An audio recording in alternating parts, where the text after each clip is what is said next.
Hello and welcome back. Uh, some quick updates. I did get the skill working like I talked about last time. I can now actually reduce enemy statuses or state statuses permanently.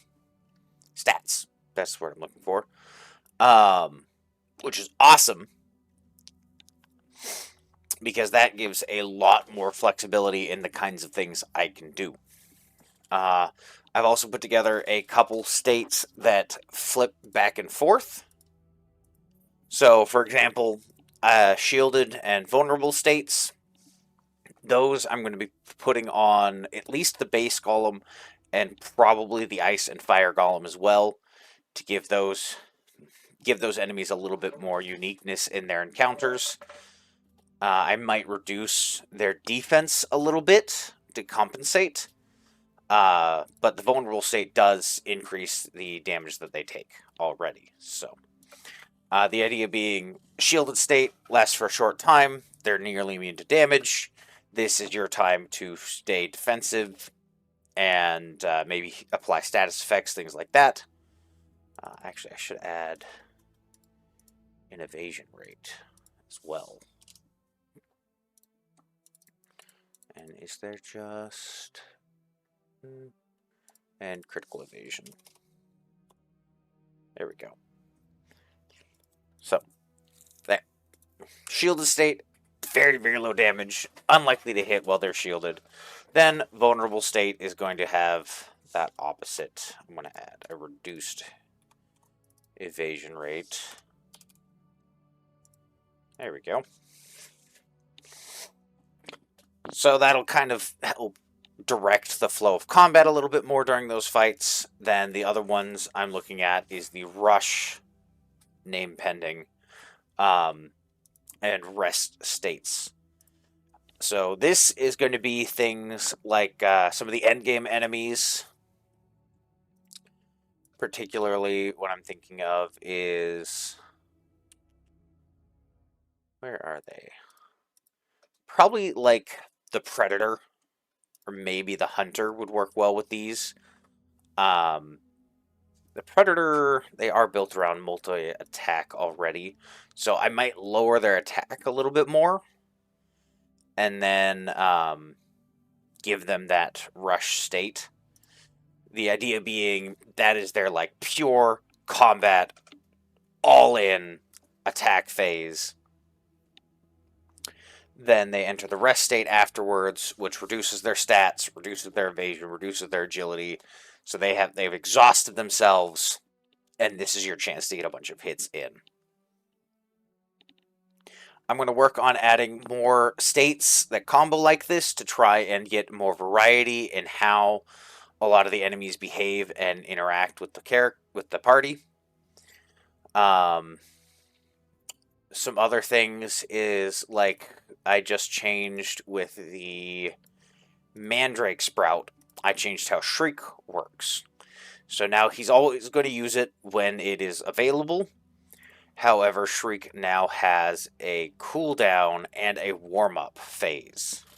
So every third turn, essentially, they're going to use the Shriek ability. It's now much stronger. It hits the whole party, but it has a set delay on when they can use it.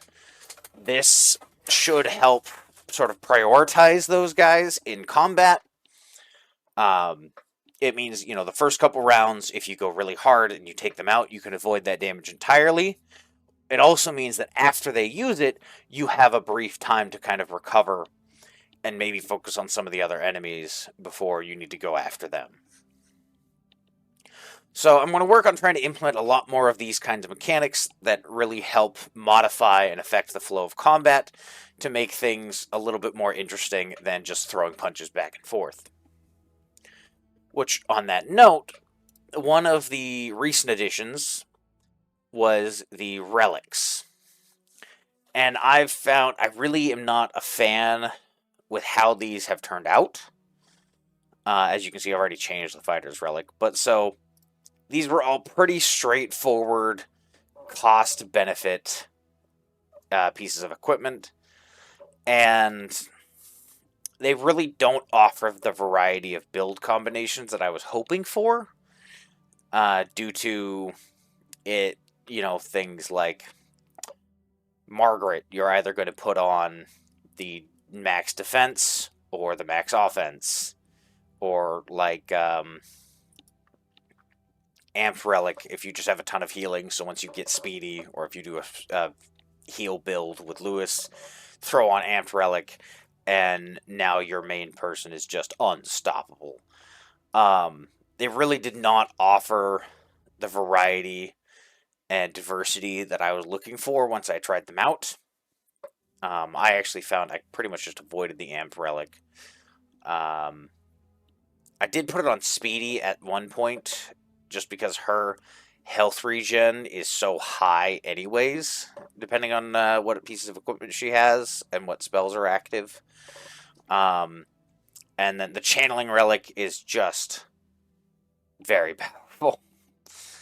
Um, so it really turned out that these didn't offer the strategic value that I was hoping that they would. It didn't really, there really wasn't much of a weight to their choice. So what I'm going to do is I'm going to replace these with different sets of equipment. So I'm going to start with, this one's the Fighter's Relic. And I think I'm going to leave it as the Fighter's Relic. I'm going to put it as the Fist. And so my first thought on how to replace these was to make each one elemental themed. So Fire, Relic, Ice, so on. And give a collection of skills along with affecting your resistance to that damage type, ability to apply that mark, and resistance to that mark. However, there's already so much elemental equipment in the game that really also doesn't kind of fit what I want out of these. It becomes very much just, if I'm putting fire on this character, throw the Fire Relic on them. It still doesn't offer that kind of variety and mix and match that I want these to offer. I want these to be something that is good for any character and something that players will try out different combinations with. So my next idea is to have them give a variety of unique skills. They're still, instead of giving any status boosts, they're just going to give certain skills, many of which you won't unlock normally, and most of which only specific characters will get. So these, by switching around these skills, it'll give different characters access to abilities they wouldn't normally have, allowing you to double up. It also means that some of these are unique skills, so you can essentially double up because there'll be skills that are similar to other ones. And I'm going to make each one significantly different than the other ones. These are not going to be just like slight different variants. Each one is going to offer quite different options in what they're able to do. So, for example, with the Fighter's Relic, I can clear these out. Add skill, and I'm going to have this apply weaken attack,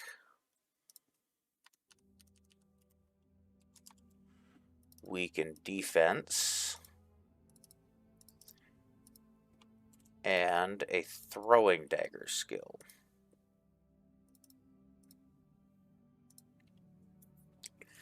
Okay.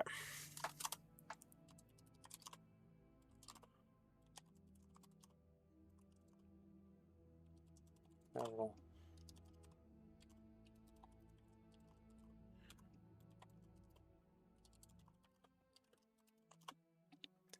So, with the figuring out how to actually reduce enemy attributes permanently instead of just the status effect modifiers, that comes with the ability to make skills actually reduce those directly. So over here, if I go down to the bottom, I've got this collection of new abilities I'll be able to distribute. Weaken attack, weaken defense, magic attack, magic defense, and Agi luck. Each one, instant ability, 0 cost, 1 turn cooldown, and they reduce the related attribute by 2, which is the equivalent of 1 to 2 levels depending on the enemy. So these seem like small amounts, but they actually are pretty significant, especially with the ability to apply these every single turn for no cost. That's going to stack up really, really fast. Because, I mean, a level 20 enemy, you apply this 4 times, they now have the defense of a level 12 enemy. That's pretty big. So these will help you kind of wear away those targets, especially some of the tougher enemies. And so that's what I'm going to try out with the fighter relic. Next, this one I think I'm going to do a potion bundle.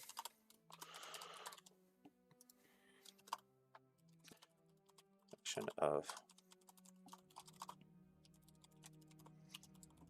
different effects. And I don't think I actually have a potion bundle icon. I will probably make one. I do have these potions that I made. I should use those more. I should make more potion icons. But for now, I like the dark blue one.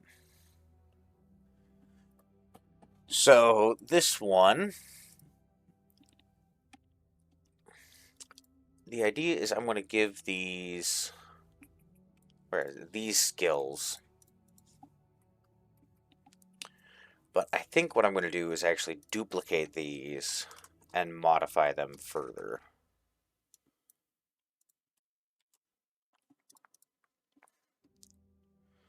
So I'm going to give these a 1 turn cooldown, 1 turn cooldown,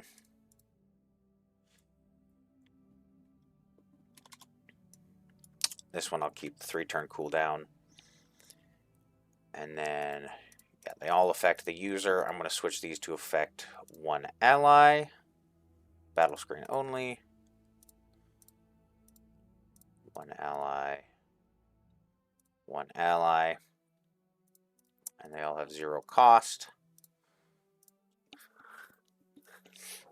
Then what I'm going to do too is I'm going to link their cooldowns, so you'll get to pick which one you want. So this one will be 4-3-4 and 4-3-5 and 4-3-6.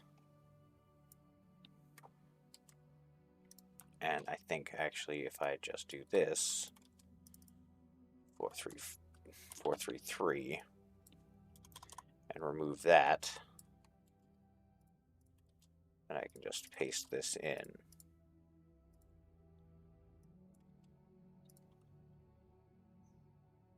And 4-3-6. Get a 3 turn cooldown if you use it.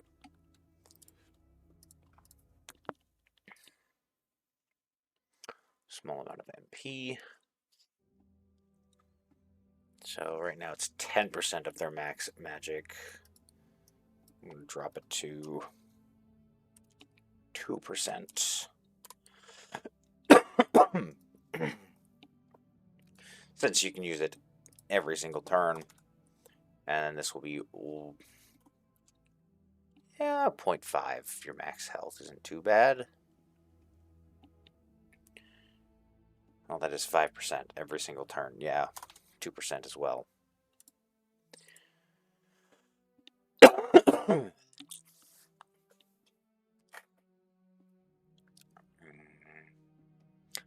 I guess this one, at the moment, only affects the user. There we go. Gain TP. Easy fix.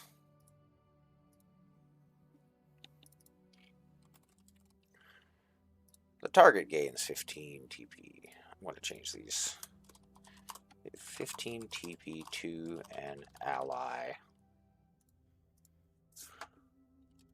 Increase.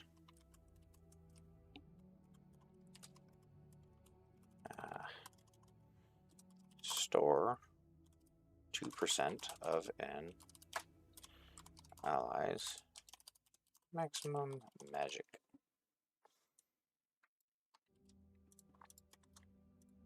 Maximum health.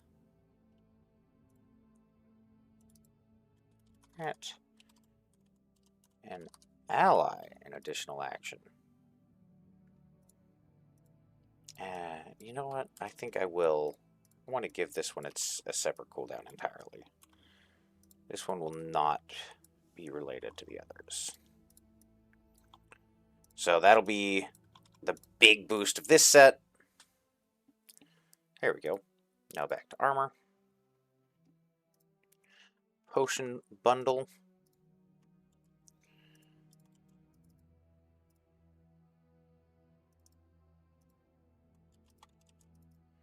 MP boost, TP boost, HP boost, bonus action, and weaken Agiluck. So, main draw is going to be that bonus action. Agiluck's just a little bit on top, and then one of these per round. So that should give a nice variety in kind of how you use and employ it.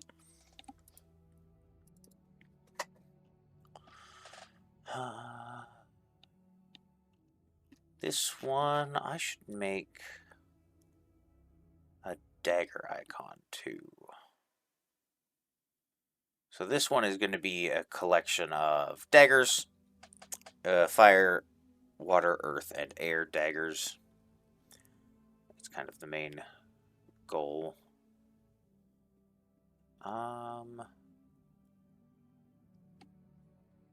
Let's see, what do I have down here? I've got all these different icons. Where's the dagger? There's the dagger. Magic dagger. A dagger that can change elements.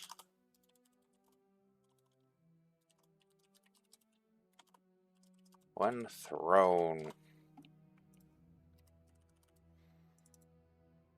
Skill. Add skill. Ah, there's the daggers. Fire. Water. Earth. And air. So each of those, just to show you, they already one enemy, battle screen only.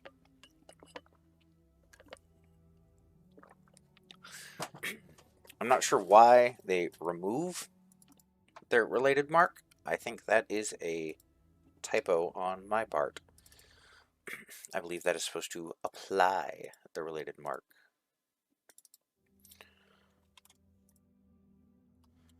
My bad. So 1 TP cost, and then basically you just can't be out of TP because you're going to get more back for using it. 1 turn cooldown, instant not linked cooldowns either. So if you have some TP, you can just keep checking out those different daggers.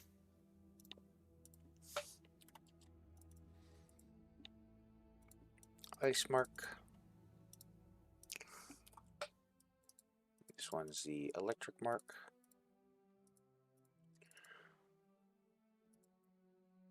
Watermark.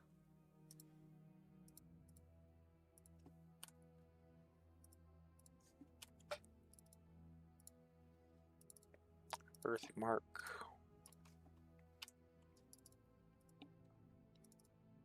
Air mark. So this is a nice set because it does it gives you basically 4 free attacks per turn if you have the TP and the target's not resistant or healed by that element. Change elements and returns when thrown.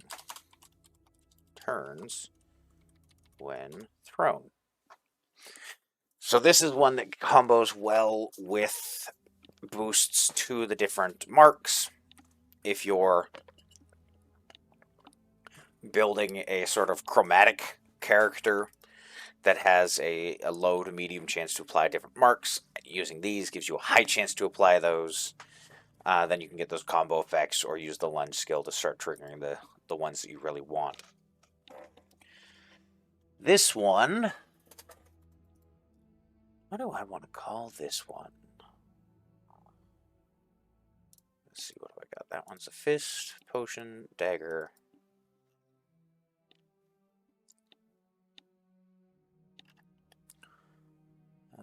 This one,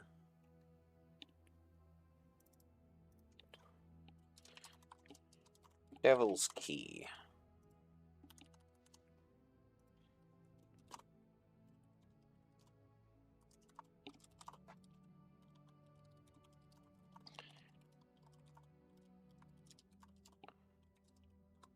Range of status effects. Grab one of these real quick just so I can skip some scrolling. And what I have here is these are near duplicates of the mage spells that apply these different status effects. However, one, they have the linked cooldown. They have zero cost, linked cooldown, and a one-turn cooldown. So these just apply that one status straight across. There's also no inflict stun. Instead, we have inflict silence. Oh, whoops, that one still has a magic cost. I'll double check. Okay, just these last couple. There we go. So, the idea is pretty straightforward. Each round you can apply one of these chosen statuses. Wide range of statuses gives you a pretty good variety of what you can inflict. This is going to work with any build. This is going to work with any team composition. I mean, honestly, having just 4 party members with this relic equipped would be a very, very potent setup. It would let you really, really stack on these different status effects, and it would be pretty brutal for a lot of enemies, especially the ones that can't cure their own statuses. Let's see. Do I have like a coin looking thing? This next one I'm thinking is a mix of light and dark. So let's go with a gem of some kind. Do like a fruit.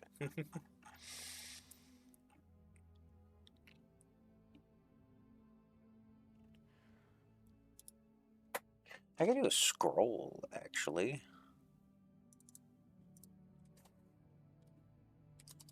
Scroll of light and dark.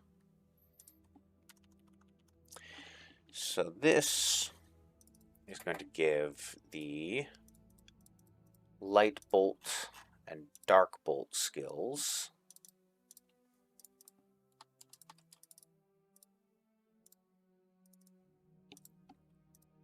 Along with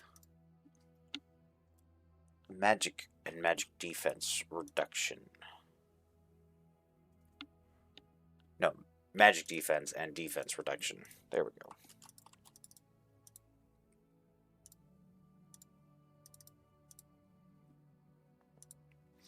There we go. And skills. These bolts are not instant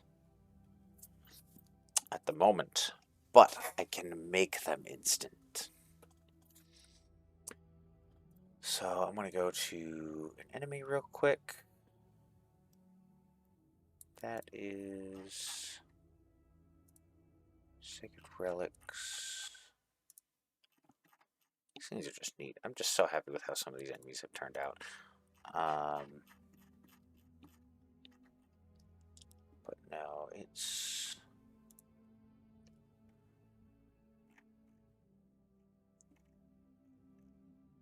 Is it the Mimic that has different instant abilities? Instant skill, there it is. So this is quite literally almost exactly what I'm about to do with the other one. So then go to back to the armor. Instant skill.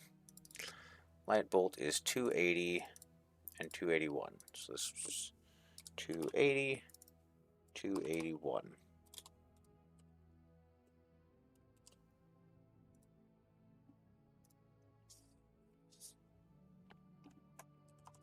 Scroll that grants light and darkness bolt as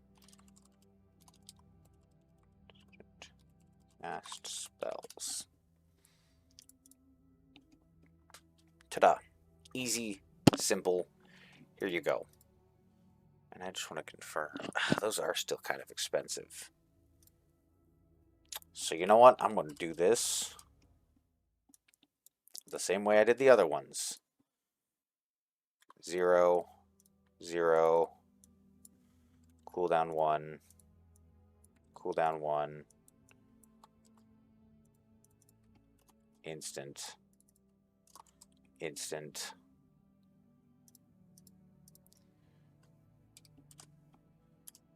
Let's reduce the damage a little bit since these are now free.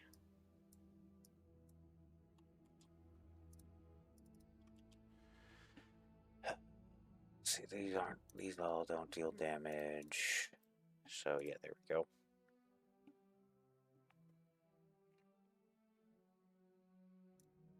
Back to armors. So these are going to apply the new versions. Light bolt and dark bolt.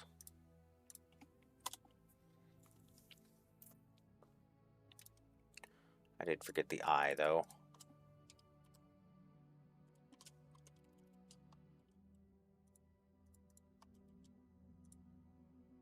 Simple, easy. Alright, I forgot these also apply the confusion and the silence. Neat. I'm also going to boost. There we go. Scroll of Light and Dark. Next. Not sure what to call this one. But I'm going to have it do something similar to the previous one. However, this one's going to be lightning and ice, along with attack and magic attack.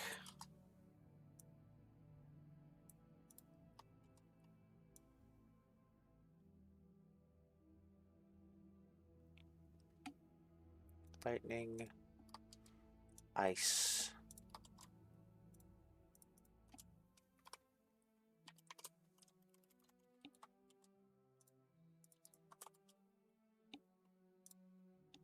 Short stun. Let's give that a 10% chance, since it is now going to be free. Times 0.5.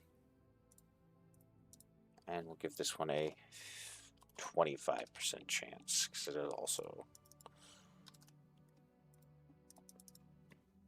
times 0.5.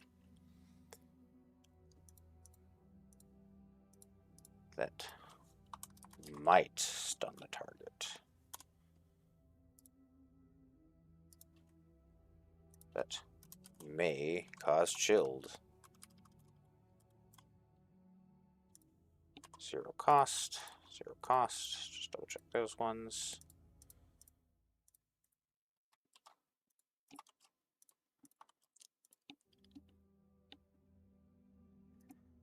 Armors.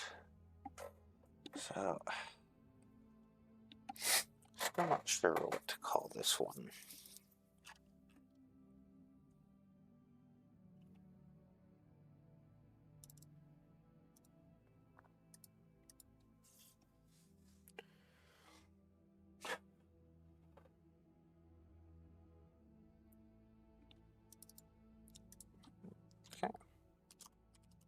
a relic that grants ice and a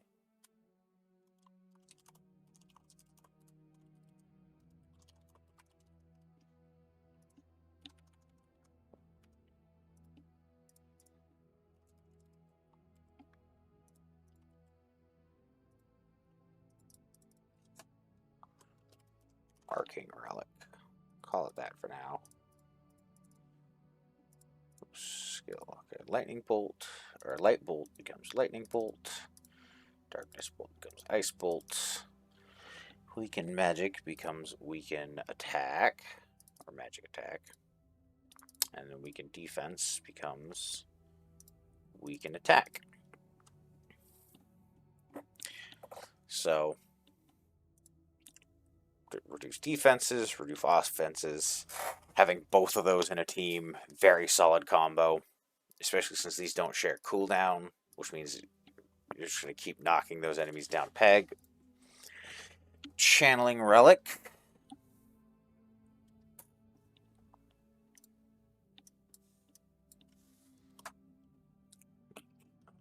Let's...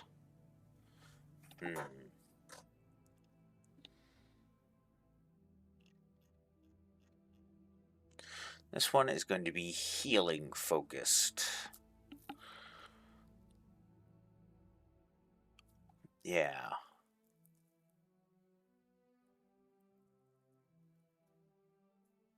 Let's see, where's a wand icon?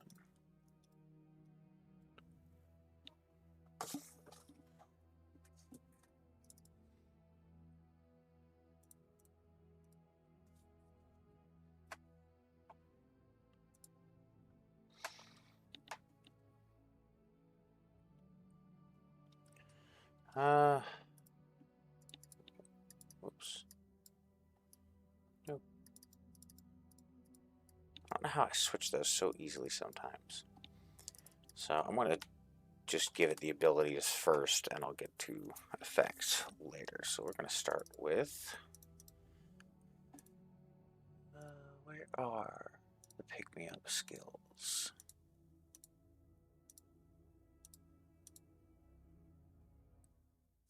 There we go. Minor pick-me-up.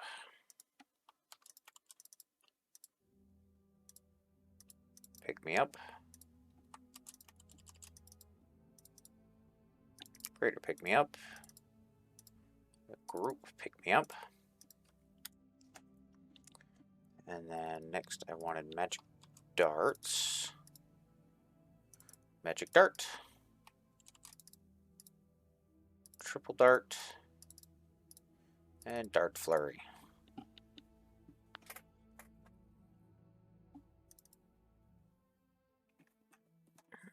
I don't think I want...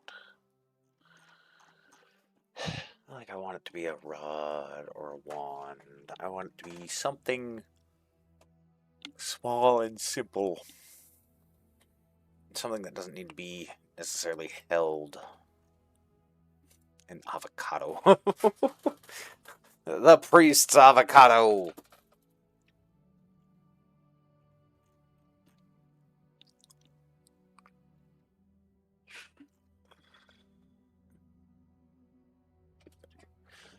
Make it a log. I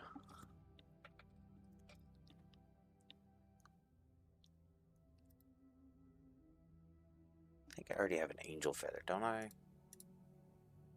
That's one of the earlier ones. Angel feather.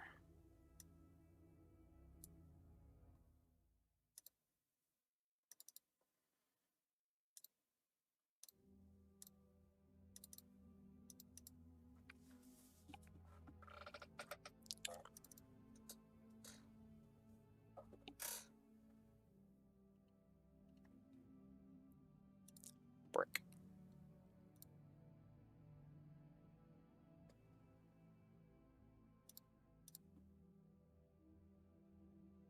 I think I'm overthinking this. I definitely think I'm overthinking this. Oh, a bell.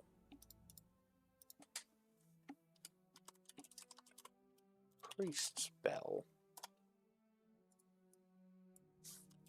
A holy bell that That's a collection of minor healing and damaging spells that use TP.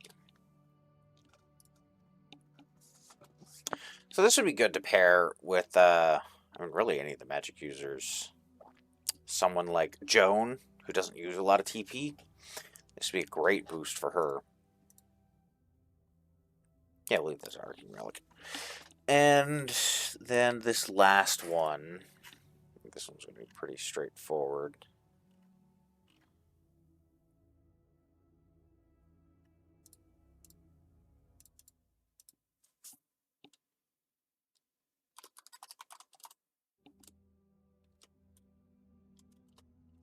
Seashell.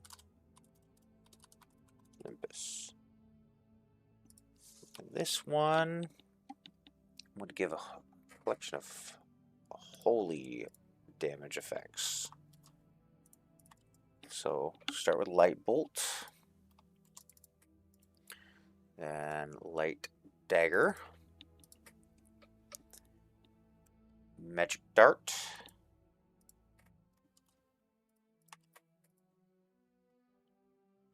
and Agile Luck.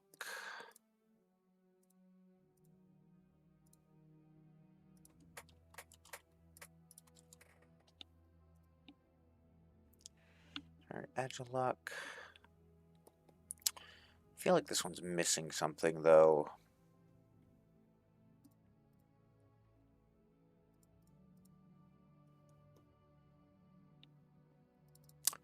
What about just an increased chance to apply attack state, light mark, 10%. State rate. I think, is this the resistance? Change the probability at which the use of a state or skill will succeed in applying a state. Yeah. So and then a 50% boost. So that's actually 150 or 15% essentially, and then other skills will have a higher chance of applying it.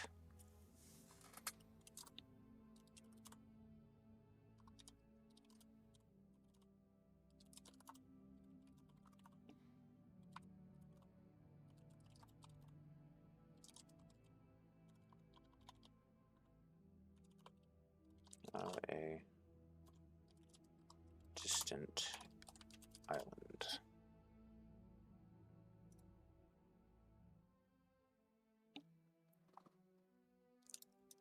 Let's do Blessed Seashell. Distant land.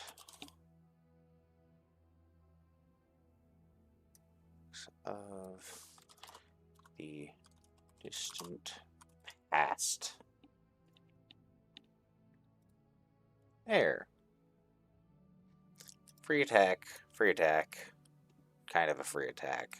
Free weaken, and apply those. I think that's a solid one.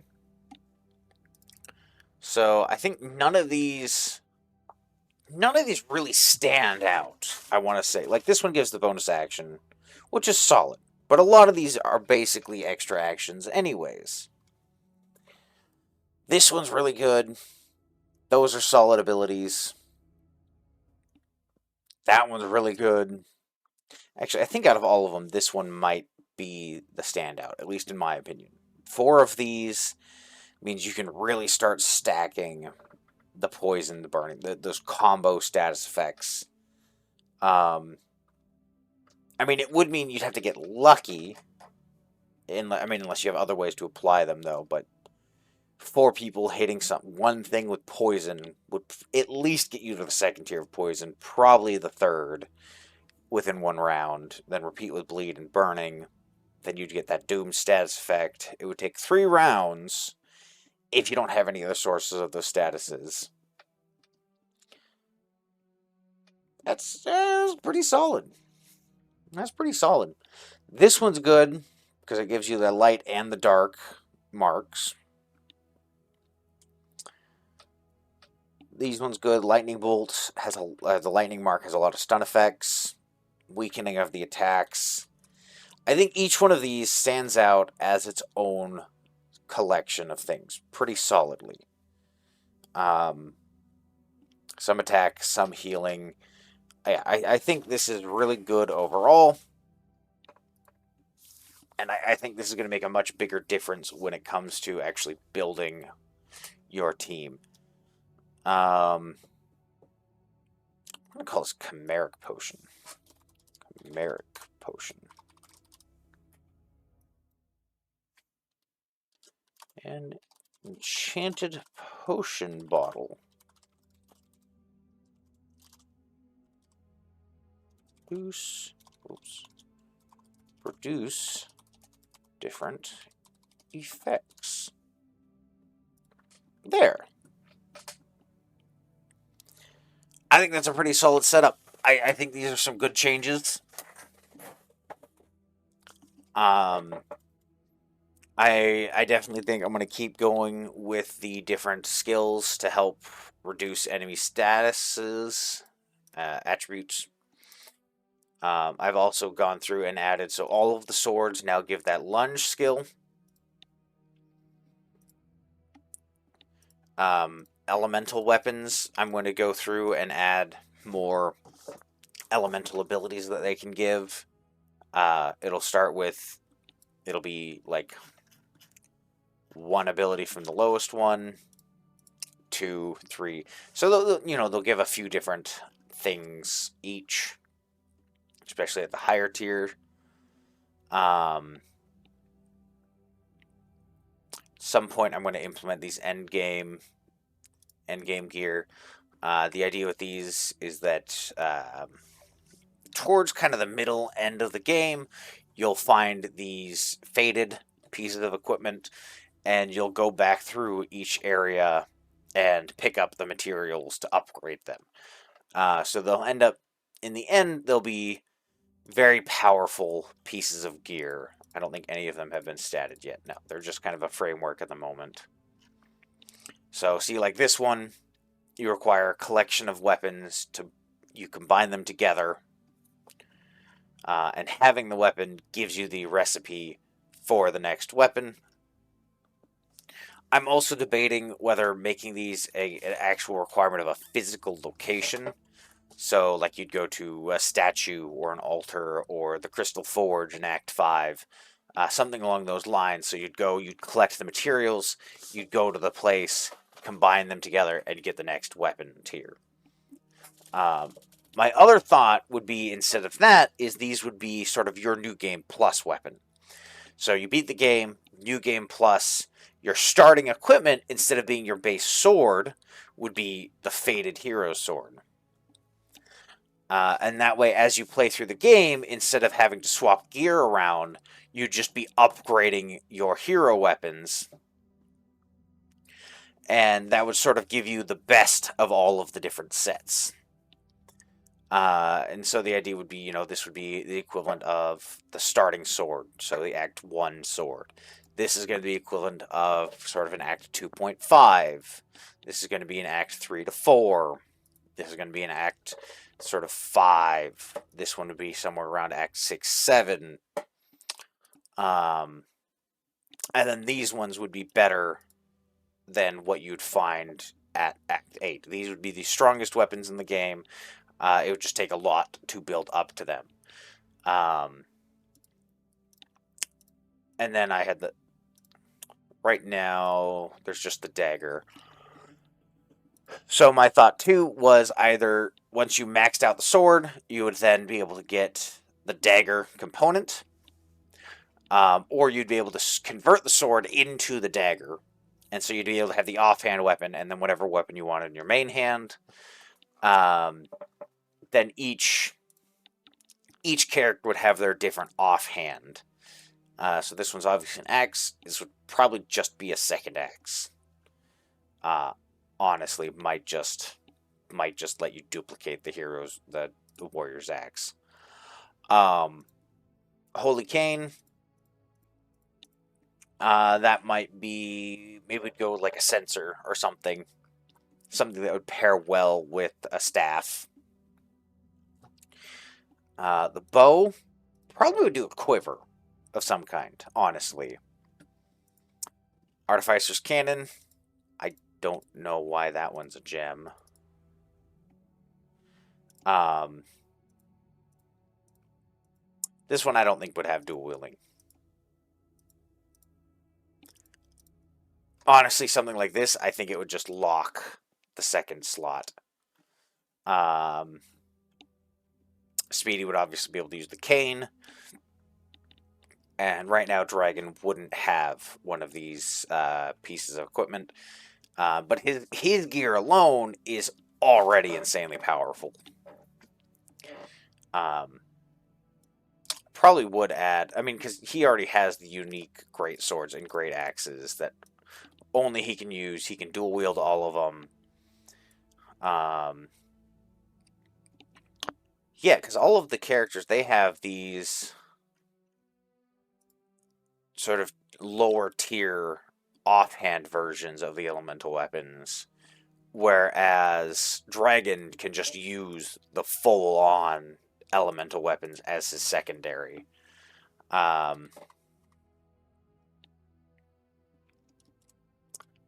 So I think he's going to be fine. He's kind of a beast. I'm pretty sure he just gets dual wield for free. Yeah, he gets dual wield. He can always dual wield anything. So that's going to be really, really interesting.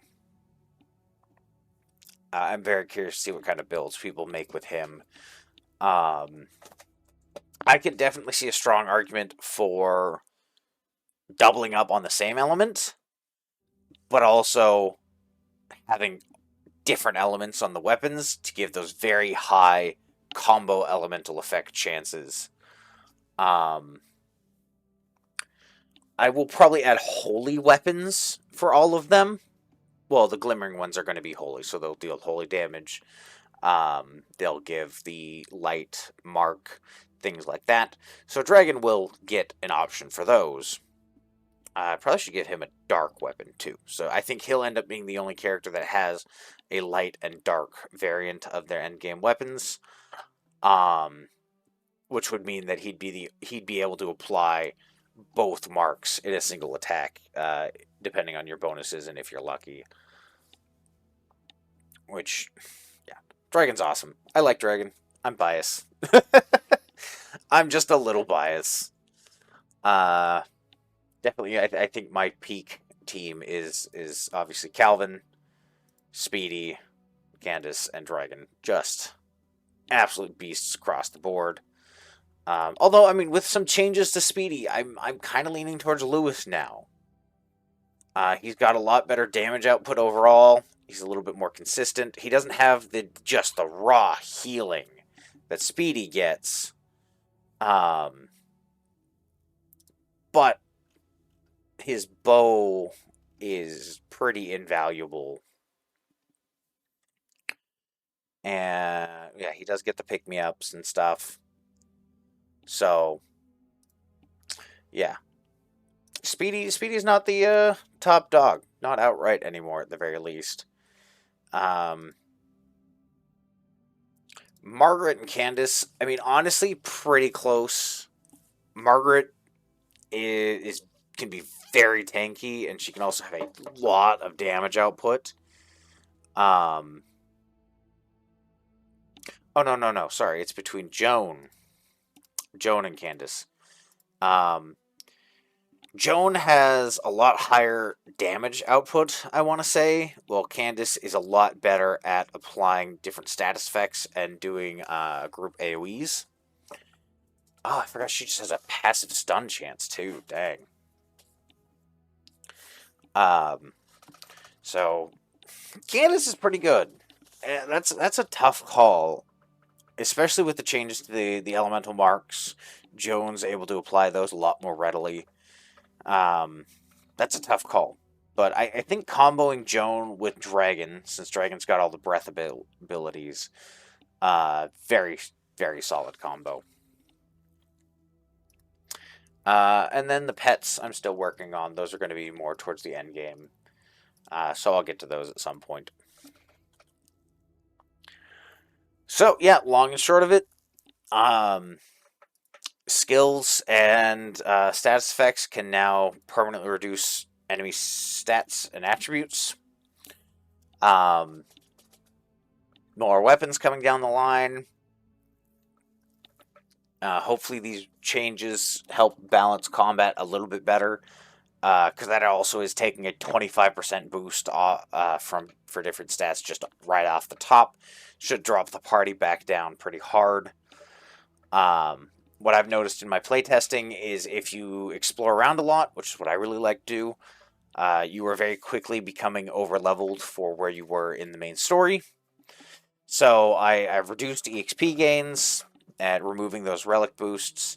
That should help slow things down, which it lets you explore more. It lets you build up equipment better, because leveling up is not enough to keep pace with the enemies. You have to be getting that gear. So slower leveling means that enemies are going to level up slower. Overall, I'm hoping it's a lot less dramatic of a curve now. And that'll encourage you to go through the main story a little bit more instead of just running around and, looting a few tombs and boosting your party up real quick. I'm also toying with the idea of changing how the memory shrine works and maybe making those EXP crystals a more common drop, while also removing or reducing your ability to take experience from other characters. Because that is a little bit exploitable. Not too crazy. I personally have exploited it a few times. I like using it in a couple pretty specific ways. Things like I'll just dump all of the experience into one character. So I might rework it to try and limit that. My plan, if I were to do that, would be to make it so instead of taking experience from other characters, you would be able to just make two sort of companion characters the same level. So the idea being, Speedy, instead of starting at level 10, you'd be able to basically boost her up immediately to the same level as Lewis. Or at least the same amount of experience as Lewis. That way you couldn't just level up Margaret real quick and then boost Dragon up to her level, since Dragon takes, I think, twice as much experience.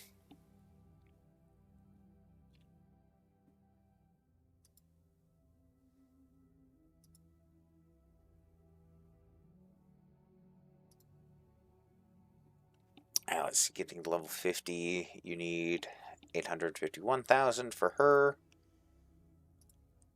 And you need 50-ish% more. Quite a bit more. I don't think, none of these are using a custom EXP. Yeah, so Dragon takes a lot more to level up, but he's definitely worth it. Alright, thank you for joining me. I hope you like these changes. I hope you like these skills. I hope seeing some of these Yanfi plugins in use and application gives you some ideas for your own game. Next week should be Path of Titans.